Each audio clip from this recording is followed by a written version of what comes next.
예수 이름으로 기도합니다. 아멘. 64번 수고하시겠습니다.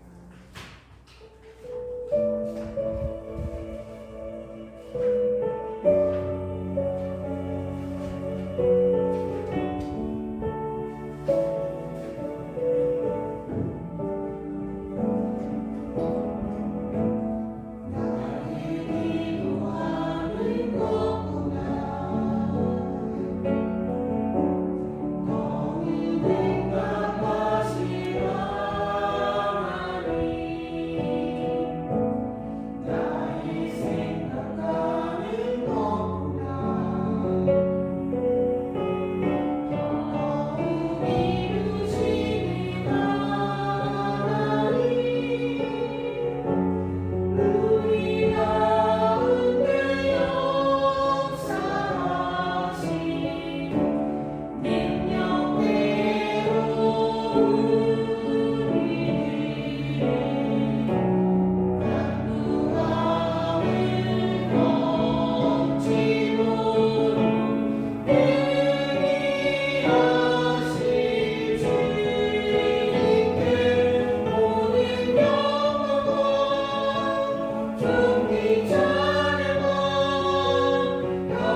나는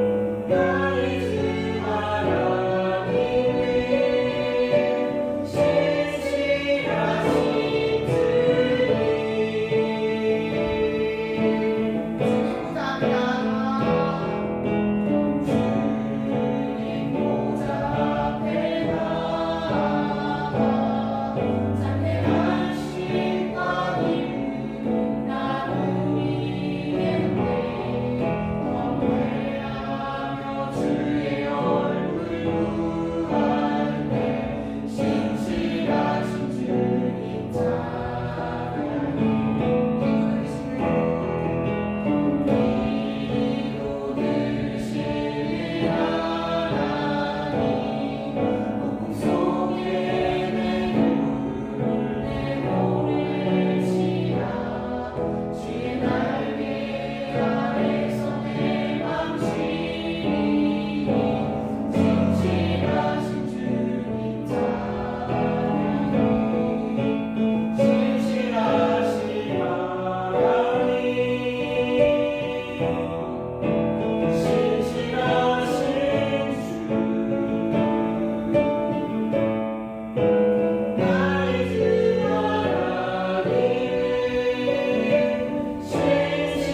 허락하시고 우리 입술을 통해서 주님을 찬양할 수 있도록 인도하시니 감사합니다. 찬양의 시간을 통해서 주님 앞에 또 고백하는 이 모습을 통해서 주의 은혜가, 주의 역사하심이 우리 심령 가운데, 우리 생활 속에서, 우리 삶 속에 늘 임하게 하여 주시옵소서. 이 시간도 주님 우리와 함께 하실 줄 믿습니다. 예수님 이름으로 기도합니다. 아멘. 오늘 성경 말씀 사도행전 1장입니다. 신약 성경 사도행전 1장입니다.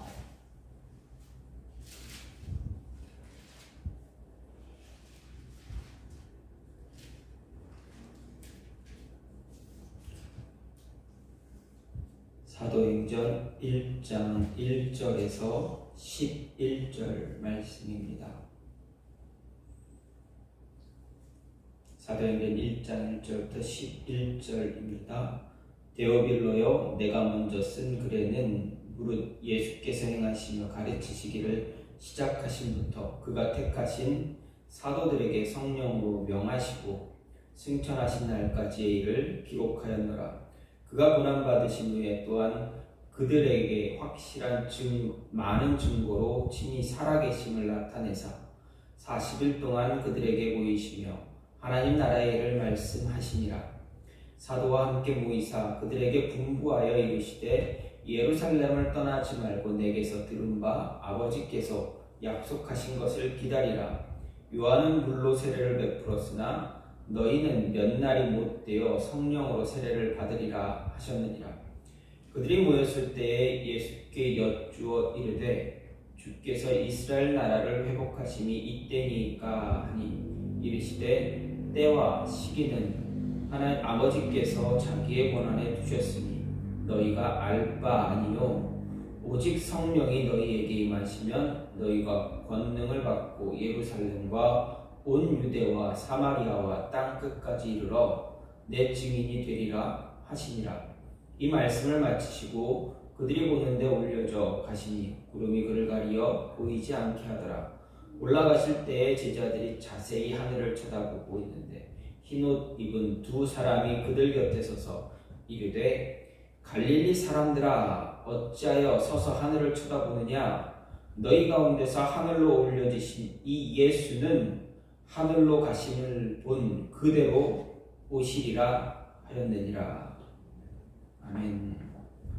오늘 말씀 사도행전 1장 1절부터 11절 말씀입니다. 사도행전 말씀은 예수님의 부활과 승천 이후 최초 약 30년 정도의 기독교 역사에 관한 기록이 바로 사도행전입니다. 그래서 사도행전은 예수님의 지상 사역을 따른 4개의 복음서, 사복음서들과 연속되어져 있는 것을 알 수가 있습니다. 특히 우리는 누가복음의 속편이다라고 후편이다라고 사도행전을 보고 있습니다. 예수님은 부활 이후 승천하기까지 약 40일 정도 제자들과 함께 하셨습니다. 제자들에게 나타나시기도 하고 그들에게 복음을 가르쳐 주셨습니다. 하나님 나라의 일을 다시금 기억나게 하시고 다시금 깨닫게 하시는 그러한 모습을 가지셨습니다. 그리고 마지막 승천하실 때 하늘로 올라가시기 전에 분명하게 제자들에게 하나의 명령을 주십니다. 그것을 우리는 지상대명령이다라고 이야기합니다. 그래서 마태복음 모든 사복음서 마지막에 마태, 마가, 누가복음 마지막 보면은 그렇게 나와 있습니다. 마지막 명령, 너희는 가서 온 세상에 사람들에게 복음을 전하라, 천국 복음을 전하라, 제자 삼아서 복음을 전하라라는 명령을 주십니다. 그리고 누가복음의 저자 누가가 이어서 기록한 사도행전의 시작 역시도 복음을 세상에 전하라라는 것으로 시작이 됩니다. 그래서 우리는 부활하신 예수님께서 40일간 제자들에게 가르쳐 주신 주제가 무엇인가 생각해 볼 때 하나님 나라라는 것을 알 수가 있습니다. 즉 예수님께서 제자들에게 마지막까지 가르쳐 주신 것은 하나님 나라에 관한 것입니다. 사도행전의 기록이 하나님 나라에 관한 언급으로 시작되고 또 끝나는 것, 이것은 사도행전이 어떻게 진행되어져 갈 것인가를 우리에게 알려주고 있습니다. 즉 사도행전의 전개 방향, 그리고 더 나아가서 신약 시대 예수님이 승천하신 이후부터 지금까지의 구속사 하나님의 일의 방향이, 하나님의 사역이 어떻게 진행되어질 것인가, 하나님 나라의 복음이 어떻게 확장될 것인가를 우리에게 가르쳐 주고 있습니다. 이때 제자들이 예수님께 물어봅니다. 예수님께서 말씀 가르쳐 주시고 하늘로 올라가실 때, 그때 제자들이 물어봅니다. 그러면 이스라엘이 회복할 때가 지금입니까? 라고 묻습니다. 이때 제자들이 예수님께 물어본 이 질문은 이스라엘이 회복할 때가 이때입니까? 그들이 물어본 의도가 무엇인가? 참 안타깝게도 제자들의 의도는 정치적인 의도가 아직도 남아 있습니다. 그러니까 어떻게 보면 로마의 속국, 로마에 의해서 지배당하고 있는 나라, 그 나라가 이제 로마로부터 벗어날 때가 이때입니까? 라고 물어봅니다. 근데 예수님께서 무엇라 말씀하십니까? 너희들 아직도 깨닫지 못했느냐? 라고 말씀하지 않고, 마지막으로 그렇게 말씀하지 않고 어떤 명령을 주십니까? 가서 세상에 나아가 복음을 더 전하라 라는 말씀만 하십니다. 그러면 이스라엘이라는 나라가, 이스라엘의 회복이 과연 아닌가, 그냥 복음만 전하는 것이 전부인가 생각해 볼 때, 예수님께서 주신 이 마지막 명령이 바로 이스라엘의 회복을 위한 것이다 라는 것입니다. 즉 이스라엘이라는 한 민족으로 끝나는 것이 아니라 앞으로 이스라엘로 포함될 모든 이방 민족들, 저와 여러분 우리들까지 일컫는 즉 영적 이스라엘의 회복, 진짜 회복이 이루어질 것이다 라는 말씀으로 하시면서 제자들에게 가서 복음을 전하라 라고 말씀하신 것입니다. 그러면 이스라엘의 진정한 회복을 위해서 예수님께서 말씀하신 이 명령 보면서 진정한 회복을 위해서 할 것이 무엇인가, 오늘 말씀을 보면서 생각하면 떠나지 말고 기다리라 라는 것입니다. 예수님께서 너희가 진정으로 회복되길 원한다면, 이스라엘의 진정한 회복, 하나님 백성의 진정한 회복을 원한다면 고난 피하지 말고 인내하면서 기다리라 라고 하시는 것입니다.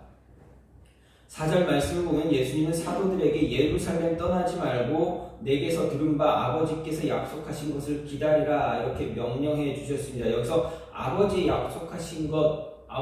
약속하신 것, 여러분 무엇입니까? 바로 성령님입니다.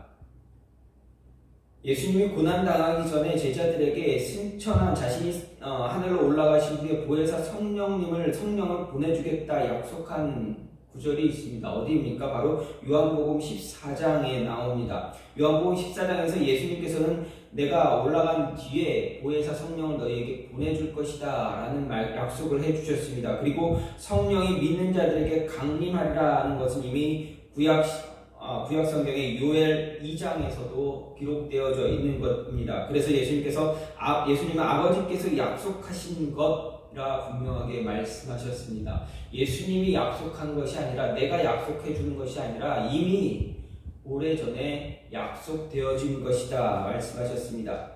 요한복음에서는 이 성령을 보혜사라고 호칭했습니다. 헬라어로는 파라클레토스라는 단어인데 옆에서 도와주는 분이라는 뜻입니다. 이런 의미입니다. 그런데 이 단어는 라틴어 포르티스에서 시작된 말입니다.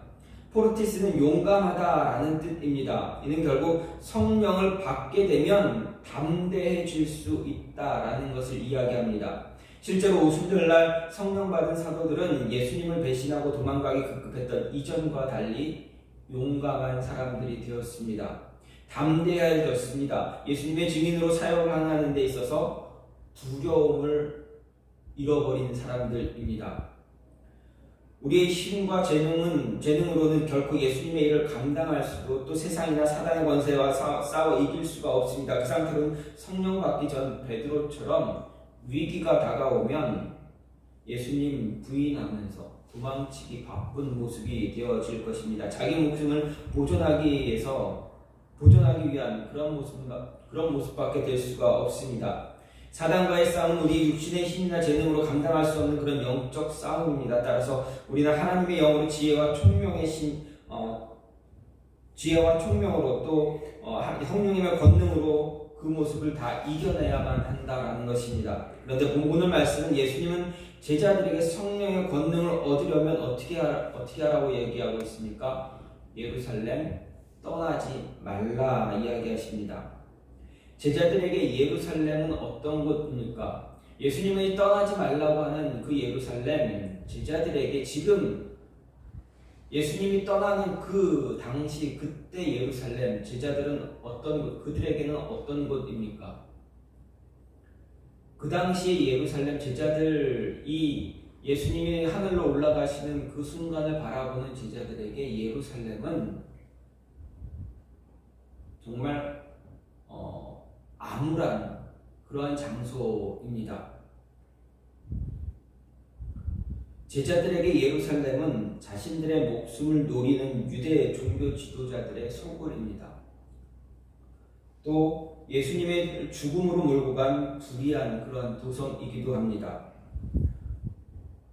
순간 자칫하면 자신의 목숨을 잃을 수 있는 곳, 유대 종교 지도자들이 붙잡아가서 죽인다 한들, 사형에 처한다 한들 아무 어떤 저항도 할 수 없는 곳이 바로 그 당시의 예루살렘이라는 곳입니다. 그렇게 제자들은 그들의 마음속에서 예루살렘은 매우 두렵고 떨리는 그러한 장소이기도 합니다. 그렇다면 어떻습니까? 한시라도 빨리 그곳에서 벗어나고 싶었을지도 모릅니다. 여러분, 6.25 때나 일제시대 기독교 예수님을 믿고 교회를 다닌다 했을 때 어떻게 했습니까? 일본군이나 북한군들은 어떻습니까? 한 곳에 모아두고 교회에 모아두고 죽이기도 했습니다. 그러면 어떻습니까? 그런 모습을 보면 어떻습니까? 그곳에서 계속 남아있기를 원하겠습니까? 아니면 그곳을 도망쳐 가기를 원하겠습니까? 대부분의 사람들 그곳을 떠나기를 원할 것입니다. 왜 그랬습니까? 목숨이 걸린 일이기 때문에 그렇습니다. 제자들에게는 어쩌면 이 예루살렘 그 당시 바로 그때는 예수님이 부활해서 자신들과 함께 있을 때는 그래도 두려움을 이겨낼 수는 있었을 것입니다. 왜 그렇습니까? 죽으셨다가 다시 살아나신 그분이 자기와 나와 함께 있기에 의지할 곳은 있습니다. 근데 그 예수님이 하늘로 올라가셨다. 근데 지금 내 옆에 없다라고 한다면 그 장소는 두려운 장소가 될 수밖에 없습니다. 그런데 예수님께서 마지막으로 하신 말씀이 무엇입니까?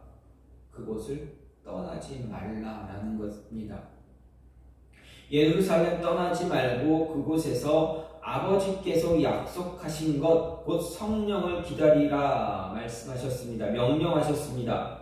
참 복잡한 이유가 이 말씀에 다 있습니다. 하지만 좀 더 새로운 관점으로 본다면 이 말씀을 통해서 생각할 수 있는 것은 고난 피해 도망 다니지 말고 참고 인내하는 그러한 성도가 하늘의 능력을, 하늘의 권능을 얻을 수 있다라는 것입니다.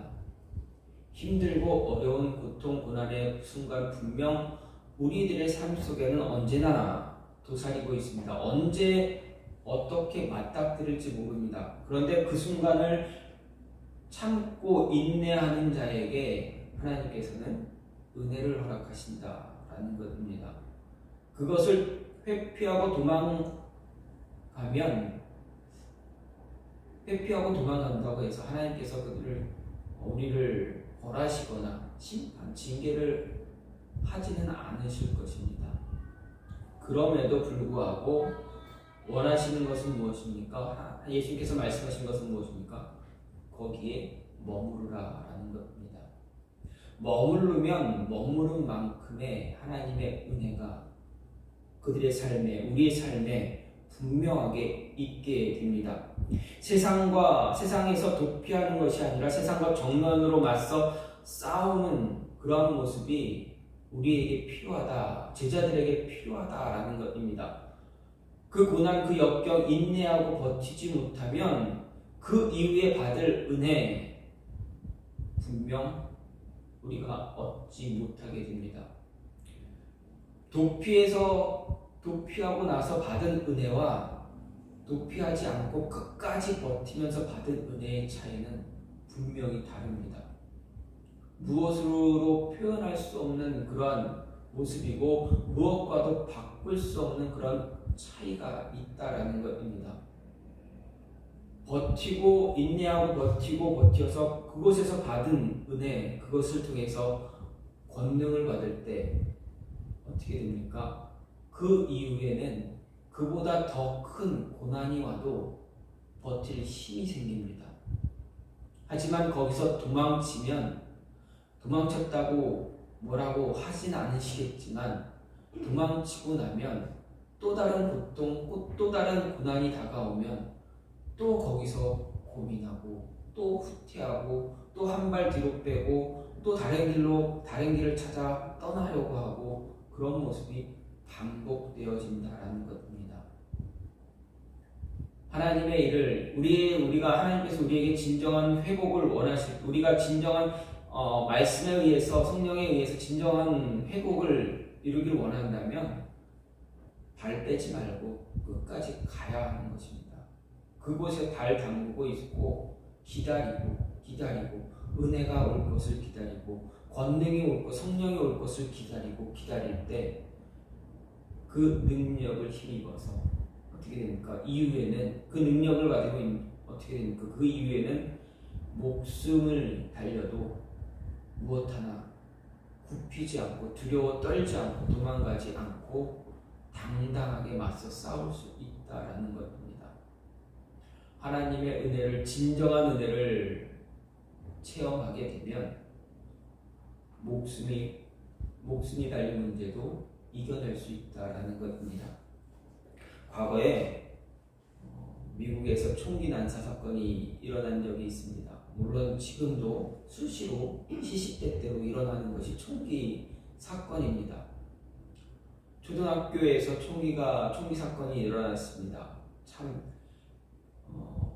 정말 상상조차 할 수 없는 것입니다. 중고등학생 학년이 높으면 그렇게 학년이 높은 학생들에게 또 대학생들에게서 나타나는 그런 모습도 있겠지만 초등학교 또 어린 아이에 의해서 총기 사건이 일어나는 적이 거의 없었던 그때 총기 사건이 한번 일어났습니다. 한 남자아이가 자기네 반 아이를 인질로 잡고 총을 들고 와서 위협합니다. 그때 한 여학생에게 묻습니다. 너 예수님 믿니? 너 예수님 믿어? 예수님 믿을 거야? 예수님 안 믿는다고 이야기하면 내가 살려줄게 라는 이야기를 했습니다. 근데 그 꼬마 여자아이는 나는 예수님 믿는다 라고 한마디 하고 총 맞아서 그 자리에서 즉사했다고 합니다. 이게 이 내용이 책으로도 출판이 된 적이 있습니다. 아주 오래전 한 20-30년 전에 읽었던 책의 내용입니다. 그 여자아이가 어떻게 자신의 목숨 앞에서도 목숨이 오고 가는 그 순간에도 예수님 앞에서 자신을 죽이려고 하는 그 친구 앞에서 나는 예수님 떠날 수 없어. 예수님 믿어. 예수님 믿을 거야. 이 이야기를 어떻게 당당하게 할 수가 있었겠습니까? 하나님이 주신 그 은혜, 그 모습을 그 아이는 알았기 때문입니다. 얼마 전에도 몇 년 전에도 이슬람의 과격 테러 단체들이 많은 그리스도인들을 죽였습니다. 그 죽이는 과정을 그대로 촬영해서 유튜브에 올리기도 하고 뉴스에도 이렇게 계속 퍼지기도 했습니다. 얼마나 많은 사람들이 그들의 손에 의해서 죽게 됐습니까? 그 죽음 앞에서 많은 사람들이 나 예수님 믿습니다. 자신의 신앙 고백을 하고 그 자리에서 죽어가는 모습들을 볼 수가 있었습니다. 있어야 할 자리, 도망가지 말라고 한 그곳에 있을 때, 그곳에서 끝까지 버틸 때 하나님은 더 큰 은혜를 허락하신다라는 것 우리는 알아야 합니다. 그래야 우리 영혼에 우리가 진정한 회복을 누릴 수가 있다라는 것입니다. 또 한 가지로 복음을 이동시킬 때 우리는 우리의 회복이 일어나는 것을 알 수가 있습니다. 복음을 이동시킨다라는 건 무엇입니까? 예수님께서 말씀하신 대로 복음을 전하는 것입니다. 복음의 증인이 되는 것입니다. 그럼 복음을 어떻게 이동할 수 있는가, 이동시킬 수 있는가 생각해보면 우린 잘 알고 있습니다. 복음을 이동시킨다라는 것은 이곳에서 저곳으로 옮기는 것입니다. 그것은 무엇입니까? 바로 사람들에 의해서, 우리의 발걸음에 의해서, 우리의 입술을 통해서 복음이 이동되어지는 것입니다. 예수님은 복음이 이동하는 방법을 이 땅을 떠나서 하늘로 올라가시기 전 마지막으로 하신 그 말씀에서 우리에게 가르쳐 주셨습니다. 그러므로 너희는 가서 모든 민족을 제자로 삼아 아버지와 아들과 성령의 이름으로 세례를 베풀고 내가 너희에게 분부한 모든 것을 가르쳐 지키게 하라. 이렇게 말씀하셨습니다. 여기서 예수님께서 복음을 이동하는 방법이 무엇입니까? 너희가 가서 모든 민족에게 가서 전하라. 가서 가르치어 지키게 하라. 가서 세례를 주라 라고 하신 것입니다. 한 민족에서 다른 민족으로 이동할 수 있는 방법, 제자들이 걸어가는 것입니다. 우리가 나가는 것입니다. 복음을 들고 다른 곳으로 가는 것입니다. 그렇기 때문에 이것을 예수님의 지상명령, 마지막 명령이다라고 이야기하신 것입니다. 사도행전에도 예수님은 이 땅을 떠나서 하늘로 올라가시기 전, 좀 전에 오늘 말씀을 통해서도 분명 제자들에게 말씀하셨습니다. 오직 성령이 너희에게 임하시면 너희가 권능을 받고 예루살렘과 온 유대와 사마리아와 땅끝까지 이르러 내 증인이 되라, 이렇게 말씀하셨습니다. 예루살렘에서 시작돼서 유대, 사마리아, 땅끝까지 복음을 전하라는 명령입니다. 사도행전과 마태복음의 명령은 조금 서로 다른 명령이 아닙니다. 두 명령 모두 다 같은 명령입니다. 예루살렘과 온 유대, 사마리아 모든 민족에게, 심지어 땅끝에 있는 민족들에게 복음을 전하라는 명령입니다. 복음은 제자들을 통해서 이동할 수밖에 없습니다. 예수님을 믿는 자들을 통해서 밖에 이동되어지지 않습니다. 사도행전은 제자들이 예수님의 지상명령을 순종했다는 것을 보여줍니다. 사도행전은 제자들이 예수님의 지상명령에 순종한 그러한 기록입니다. 제자들은 자기가 살고 있던 예루살렘에 복음을 전했습니다. 그리고 예루살렘을 둘러싸고 있는 유대 지역에도 역시 전했습니다. 그리고 이후 사마리아에도 복음을 전했습니다. 그리고 그들이 생각하기에 땅끝이었던 로마에까지 복음을 전했습니다. 하지만 복음의 끝은 어떻습니까? 분명 제자들은 로마가 끝이다 라고 생각했겠지만 로마가 끝이 아니었습니다. 제자들이 전해준 복음을 새로 믿게 된 예수님의 또 다른 제자들도 예수님의 지상명령에 순종해서 복음을 이동시켰습니다. 어느 순간 빌립이 복음을 전하다가 이동되어져서 이디오피아 여왕의 내시에게도, 간다게에게도 복음을 전했습니다. 그리고 빌립의 복음을 전해들은 그 간다게 역시 자신의 나라에 가서 복음을 전했습니다. 제자들은 로마가 땅끝이다라고 생각했는데 어느덧 그 땅끝은 그 아프리카의 지역으로 옮겨졌습니다. 이 땅끝은 계속 복음이 전파됨으로 인해서 계속 넓어지게 됩니다. 그리고 그 복음이 어디까지 왔습니까? 지금 우리에게도 다가왔습니다. 우리도 그 복음을 받고 우리에게 주어진 땅끝, 우리가 알고 있는 땅끝으로 또다시 복음을 전하고 있습니다. 서울에 있는 양화진에 가면 예수님의 지상 명령에 순종하기 위해서 우리나라에 복음을 전한 수많은 선교사님들의 묘지가 있습니다. 그분들 가운데 24살의 젊은 나이로 조선에 들어왔다가 순교한, 불과 8개월 만에 순교한 루비 캔드릭이라는 여선교사님의 묘지가 있습니다. 그 선교사님이 숨지기 전에 부모님께 보낸 편지가 소개되기도 했습니다. 그 가운데 일부를 보게 되면, 아버지, 어머니, 이곳 조선 땅은 참으로 아름다운 곳입니다. 모두들 하나님을 닮은 사람들 같습니다. 선한 마음과 복음에 대한 열정으로 보아 아마 몇십 년이 지나면 이곳은 예수님의 사랑이 넘치는 곳이 될 것 같습니다.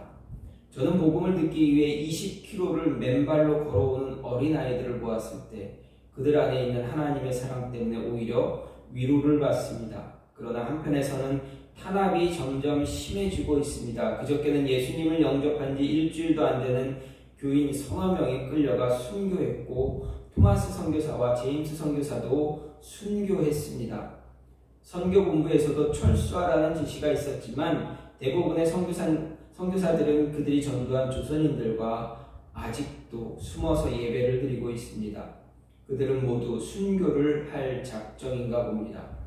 오늘 밤은 유난히도 고향으로 돌아가고 싶습니다. 외국인들을 죽이고 기독교를 증오한다는 소문 때문에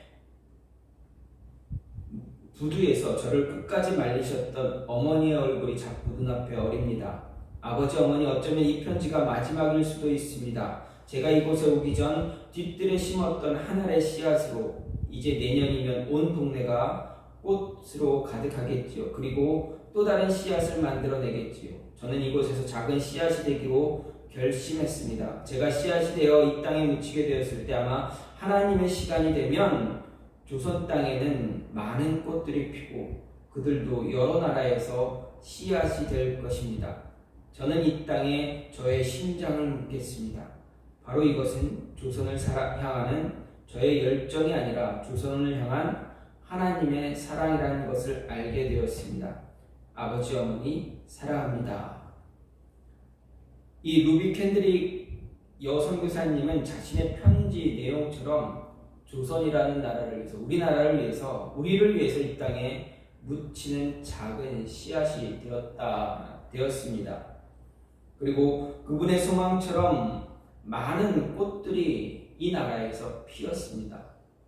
이 나라에서 피고 또 씨앗을 뿌리고 또 씨앗이 퍼져서 또다시 그 씨앗이 꽃이 되어 또 다른 씨앗을 맺고, 이런 모습으로 인해서 복음이 이 나라에 지금 우리에게까지 전해지었다라는 것입니다. 복음을 믿고 예수님의 제자가 된 사람들이 정말 많아졌습니다.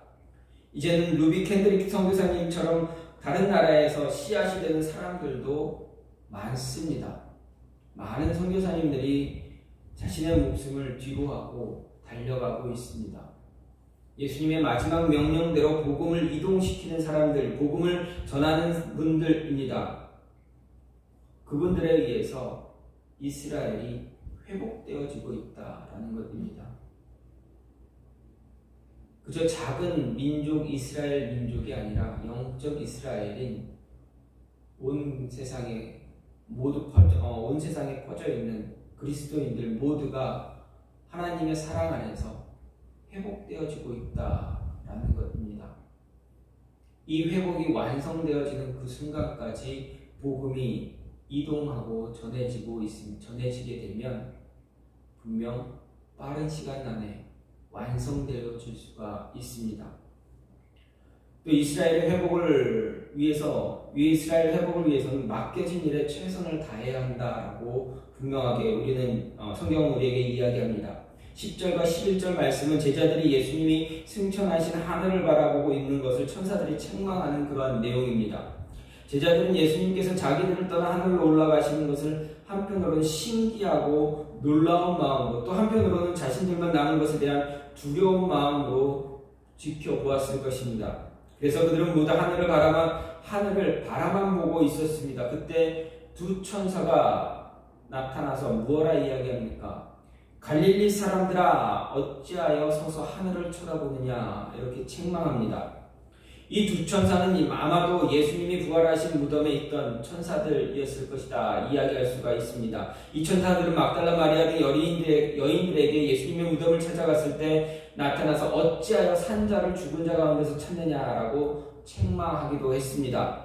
어쨌든 이 천사들은 이제 하늘로 떠나가신 예수님을 대신해서 예수님의 뜻을 제자들에게 전하고 있습니다. 그 천사들은 제자들을 향해서 갈릴리 사람들아 이렇게 부르고 있습니다. 제자들아, 사도들아 부르지 않고 갈릴리 사람들아 라고 부르고 있습니다.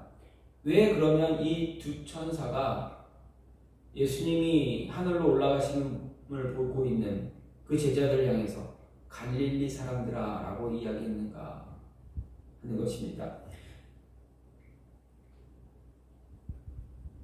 오늘 말씀을 보면 자세히 보다라는 의미로 번역된 헬라어 아테니조라는 말이 있습니다.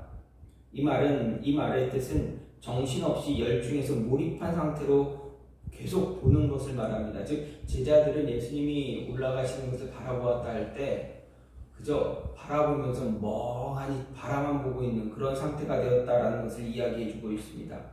그때 천사들이 이야기합니다.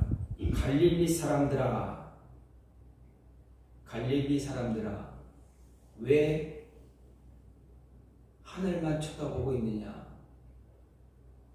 지금 너희는 하늘만 쳐다보는 것이 아니라 이제 예수님께서 올라가셨으니 하늘만 쳐다보지 말고 가서 너희가 할 일 해야 되지 않느냐라는 것입니다. 천사들이 제자들에게 한 이 말은 갈릴리 사람들이라고 부른 것은 너희는 아직 사도의 자격이 없어 어부와 세리에 불과해 라는 것과 마찬가지입니다. 그렇다면 그 말의 의미가 무엇입니까? 너희가 가서 살아야 될 곳이 어디냐? 바로 예루살렘, 갈릴리 그 지역 아니냐? 거기 가서 살아라. 거기로 돌아가라. 다시 말하면 너희가 지금까지 생활했던 삶의 자리로 돌아가서 너희에게 맡겨진 일, 어부의 일, 세리의 일, 너희 가족과 함께 다시 있는 곳, 그곳으로 돌아가야 되지 않겠느냐라는 것입니다. 그곳에 가면 무엇 하겠습니까? 그곳에 복음 전하면서 예수님을 전하면서 그들이 해야 할 일은 무엇입니까? 먹고 살아야 될 그 모습에서 계속 일하는 것입니다. 일하면서 먹고 살면서 자신의 가족들을 부양하면서 복음 같이 전하는 것입니다. 그러지 않으면 그 복음 그냥 가만히 자신이 해야 할 일도 다 내팽겨치면서 그냥 복음만 전하고 있다면 어떻게 되겠습니까? 가족들은 누가 부양하겠습니까? 함께 살아가는 그곳에서 사람들이 과연 그렇다면 그들의 믿지 않는 사람들이 그들을 조롱하지는 않을까 볼 수가 있습니다. 조롱할지도 모릅니다. 복음만 전하고 있다면 예수님 믿으러 밖에 나가서 그 소리만 외치고 있다면 아무 일도 하지 않고 그것만 하고 있다면 어떻겠습니까? 사람들이 생각했을 때 과연 복음을 듣고 그 복음을 받아들일 수 있는가라는 것입니다. 그렇다면 자신에게 주어진 일들을 잘 감당하면서 복음을 전하다라는 것입니다. 내가 할 일 하지도 않으면서 이제 입술을 열어서 계속 그 복음만 전하고 있다면 분명 잘못된 것임을 이야기하고 있는 것입니다. 일은 안 하고 하늘만 바라보고 사는 사람은 어떻게 보면 기복주의적인 그러한 신앙의 모습을 가질 수도 있습니다. 하나님께서 다 해주실 것이다, 알아서 해주실 것이다 라고만 생각할 수도 있습니다. 하나님이 알아서 하시겠지 라고만 생각하고 있을 수 있습니다. 그런데 성경은 무엇라 이야기합니까? 말씀은 무엇라 이야기합니까? 우리에게 주어진 일 우리가 감당하며 복음을 전하라 이야기합니다. 그래서 진정한 회복을 예수님께서 원하시는 그 회복을 이루길 원한다면 우리가 살고 있는 우리에게 맡겨진 일 잘 감당하면서 내가 있는 자리에서 그 일을 잘 감당하면서 하나님의 사람답게 살아가는 것입니다. 말씀을 삶에서 전하는 것입니다. 그래야 진정한 회복이 일어나고 그 회복으로 인해서 그 회복이 완성되어질 수 있다라는 것입니다. 예수님께서는 분명하게 말씀하십니다. 구원이 분명 우리에게 임했습니다. 하나님 나라가 우리에게 임했습니다. 그러나 그 하나님 나라는 완성되지는 않았습니다. 바울은 이야기합니다. 하나님 나라가 완성되어 하나님 나라가 이미 임했지만 아직 완성되지 않았다 말합니다. 믿음으로 신앙으로 그 하나님 나라를 이루어 가야 한다 이야기합니다. 구원을 완성해야 한다라고 말합니다. 이 모습이 회복의 모습입니다. 우리 영적인 모습들이 진정한 회복을 원한다면 구원의 모습을, 회복의 모습을 완성해 가야 됩니다. 완성을 해 나가야 됩니다. 그래야 예수님이 다시 오실 그때가 되어진다라는 것. 그때가 되어야 완전한 완성이 되어지기 때문에 우리는 끝까지 그 완성을 위해서 우리가 해야 할 우리에게 주어진 일들을 잘 감당해야 됩니다. 힘들고 어렵다고 해서 도망가고 도피하고 발을 빼는 것이 아니라 인내하고 버티면서 기다려야 합니다. 그리고 끝까지 말씀을 전할 수 있는 모습 가져야 합니다. 그리고 맡겨진 일, 우리가 해야 할 일 잘 감당해야 합니다. 그래야 우리 삶에서 온전한 회복도 일어나고 그 회복이 완성되어진다라는 것 잊지 마시고 이러한 모습으로 우리의 모습을 만들어가서 여러분의 모습을 만들어가서 하나님이 기뻐하시는 그 모습이 이루어지기를 간절히 소망합니다. 저와 같이 기도하기 원하는 것은 하나님 우리에게 진정한 회복을 허락해달라고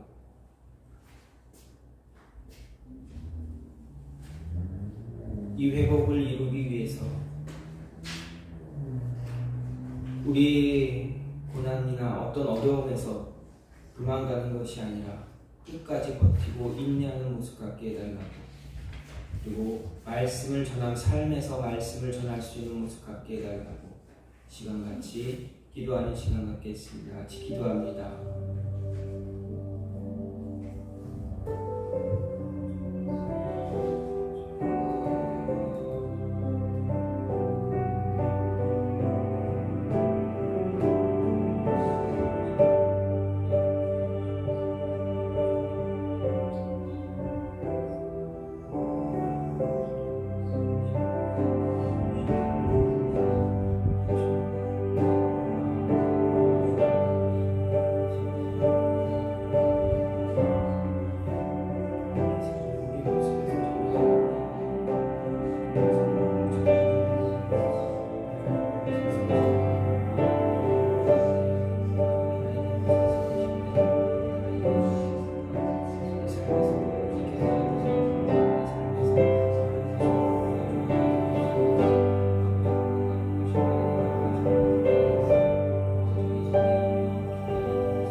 세상에 오신 이유를, 예수님께서 세상에 오신 이유를 우리가 다시 한번 생각할 수 있게 해달라고. 우리를 위해서 세상에 오신 이유, 우리의 구원을 이루시기 완성하기 위해서입니다. 하나님, 그 뜻을 우리가 기억하고 그 뜻을 위해서 우리가 하루하루 살아갈 수 있는 그런 모습 가질 수 있게 해달라고. 매 해마다 다가오는 그날을 그저 습관적으로 반복적으로 이루어지는 모습이 아니라 우리를 위한 그 뜻을 다시 한번 깨닫고 잃어버리지 않고 잊어버리지 않게 해달라고. 이 시간같이 예수님이 우리를 위해서 오신 이유, 우리의 구원을 이루신 이유를 다시 한번 깨닫고 하나님의 사랑으로 바르게 세워줄 수 있게 해달라고 이 시간같이 기도하시는 시간 갖겠습니다. 같이 기도합니다.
계속 기도하도록 하겠습니다.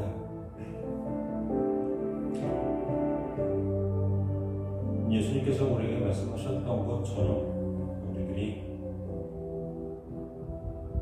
예수 그리스도의 가르침을 세상 많은 사람들에게 전하고 그 전함을 통하여서 하나님의 백성이 더 늘어나고 예수 그리스도의 헌신을, 예수 그리스도의 감사함을, 예수 그리스도의 희생과 부활하심을 더 알 수 있는 상황이 되었으면 좋겠습니다.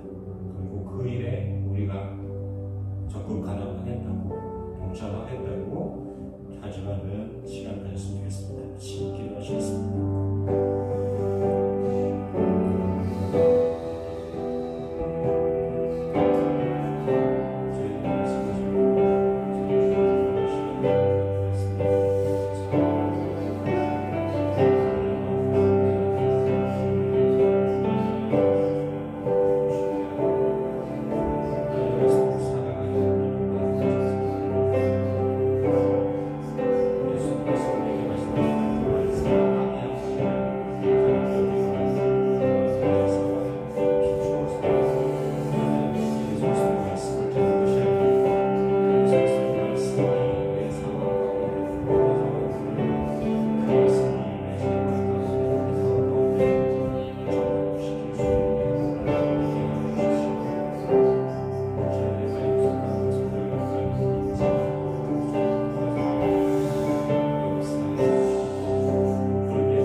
탄생, 그리고 하나님께서 보내주신 하나님의 아들이 이 땅에 오셔서 말씀이 육신이었던 것처럼 성육신을 하셔서 저희들과 함께 하시며 저희들에게 많은 걸 가르쳐 주셨던 그 예수님의 탄생을 기뻐하는 자들이 되었으면 좋겠습니다.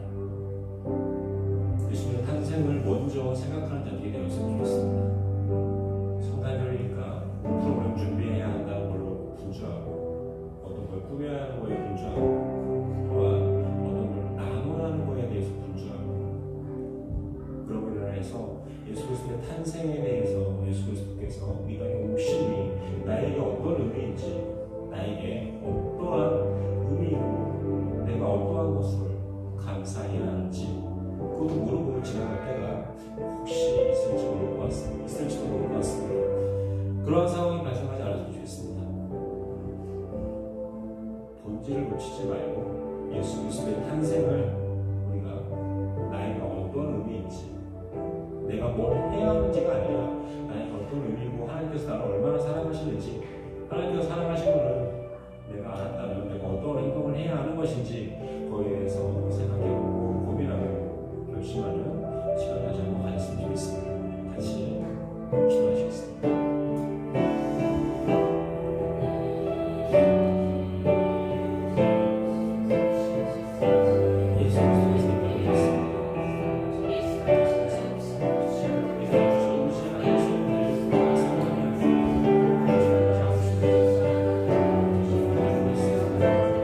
하나님의 약속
한 가지 더 기도하기 원하는 것은 우리가 성탄절을 맞이하고 있고 성탄절을 준비하고 있습니다.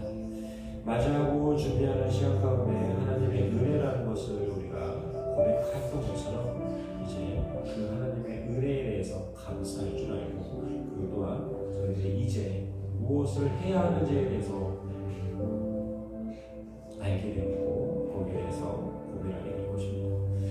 그 일들이 이 시간만이 아니었으면 좋겠습니다. 1년에 한 번 잠깐 흘러 지나가는 시간이 아니라 우리의 삶 가운데, 우리의 모습 가운데 영원히 있었으면 좋겠고 그 영원히 있는 가운데서 하나님께서 저에게 맡겨주신 아이들을 위하여서 헌신하고 수고하고 노력하려고 하는 자들이 되었으면 좋겠습니다. 내가 피곤하고 내가 힘들고 내가 자식들하고 인하여 아이들에게 소원하거나 그러한 것이 아니라 하나님의 은혜를 하나님의 사랑을 그리고 예수 그리스도의 낮아지심을 통하여서 저희들 성도님을 도우심과 함께 이 아이들을 잘 섬기고 살아준다 내가 주시고 아이들이 하나님의 말씀을 사랑하고 예배를 사모하고 모이는데 열심을 낼 수 있는 아이들 그리고 이들의 삶 가운데 예수님께서 중심에 서 있을 수 있게끔 그 아이들을 도와주시라고 이 시간 아이들 생각하면서 기도했으면 좋겠습니다. 기도하시겠습니다.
영광이 있는 곳에 우리 눈이 향하게 하여 주십시오.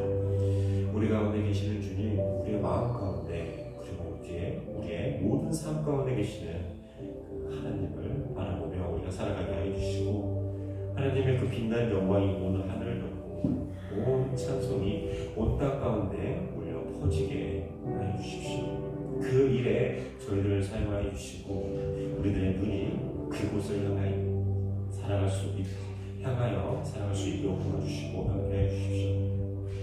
주님의 얼굴이 온 세상을 향하고 있다는 것을 우리는 알고 있습니다. 그리고 저희들에게 예수님께서는 저희들에게 명령하여 주셨습니다. 세상을 향하여서 열방을 향하여서 저희들이 마음을 그리고 눈을 향하게 하여 주시고 권능의 팔을 드셔서 많은 역사들이 일어나는 것을 저희들이 경험할 수 있는 날 되게 하여 주십시오. 우리가 언제나 우리의 힘으로, 우리의 능력으로 살려고 하거나 우리의 능력으로 무엇을 하려고 하는 것이 아니라 하나님의 능력으로, 성령님의 도우심으로 모든 일들을 해나간다는 것을 알고 임하게 하여 주십시오. 그러기에 우리의 힘이 없고 능력이 없고 우리가 약할지라도 한 발을 내릴 수 있는 자들 되게 해주십시오. 그런 용기를 저희에게 허락하여 주십시오. 한 발 내딛었을 때 성령님의 도우심이 우리와 함께 할 것이고, 그 성령님의 도우심을 경험한 우리들이 한 걸음 한 걸음, 두 걸음, 세 걸음 더 발을 내딛을 수 있는 그러한 용기와 희망을 저희에게 허락하여 주십시오. 하늘에 계신 아버지를 우리들이 언제나 신뢰하며 언제나 하나님을 의지하며 도우심을 구하며 살아갈 수 있게끔 저희를 이끌어 주시고 인도하여 주십시오. 비록 그 길이 좁고 험한 길이라 우리가 그 길 걸어가는 것이 어렵고 가기 싫을 때도 있을 것입니다. 그렇지만 그때마다 하나님 저희들에게 은혜를 더 많이 부어주십시오. 그래서 우리들이 하나님의 도우심으로 살아가고 하나님의 도우심으로 모든 일들을 감당해 낼 수 있도록 도와주시고 모든 결과를 하나님께 맡길 수 있는 자들에게 해 주십시오. 언제나 저희들과 함께 해주시고 저희들 부족할 때마다 저희들을 하나님 품으로 이끌어 주시고 인도하여 주시기를 간절히 기도드리며 그리고 예수 그리스도의 탄생을 기뻐할 수 있는 자들에게 해주시고 예수 그리스도의 탄생을 우리의 삶 가운데 가장 큰 기쁨이고 영광이라는 것을 알고